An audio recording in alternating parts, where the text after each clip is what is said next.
Welcome back to part two in this interview preparation performance series. We're now looking at types of questions, and there's really three types of questions: open questions, hypotheticals, and behavioural questions. An open question is an opportunity for you to market yourself. Tell me about yourself. What attracted you to this role? What are your strengths and weaknesses? But what does a real life question look like?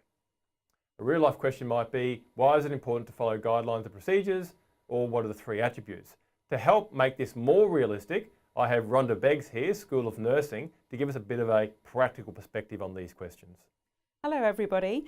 So one of the examples that you might use for following guidelines and procedures is something that's very commonly known to you, for example, infection control or manual handling procedures. These answers are commonly well established if you can give an example from your practice as well to really back it up. So an example of why it was important to either the patient or to the ward area. Thanks, Rhonda. Next type of question, hypotheticals. Scenarios, there's no right or wrong answer.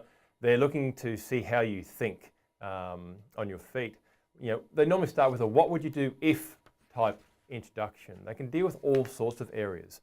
Some of the real life questions we've dug up would be, what would you do if you were in a situation of conflict in the workplace? Rhonda? Okay, another good question. And one of the things that you might do is think about some of the areas of work that you've been in. Give an example from clinical, again, is always very good. And it may not be a conflict as in a shouting match or something where somebody has been really cross, but just a decision where you've had to go to somebody and say, I understood why you made that decision, but I think I might have done it this way. Perhaps we can talk about that. Or perhaps you might be negotiating changes in care, either with a patient who feels very strongly that they don't want one option, but you know from evidence base that that's the best, and you might talk your way around that. Thank you, Rhonda, for clarifying that. The third type are behavioural questions, and really these are probably the main sort of questions most people get at an interview. They're wanting you to share your experiences. They'll normally start with can you provide us with an example of a time when, or tell us about a time when you. And this is where your star stories really come and pay dividends. So here are some real life examples that people did get. Rhonda, what can you say about these? Okay, describing a time when you receive positive feedback. Sometimes it's really hard to know what to do when you receive positive feedback, but hopefully by now you've all had some, and you will have your examples in your ANSAT. So again, that's a good piece of evidence to take to an interview.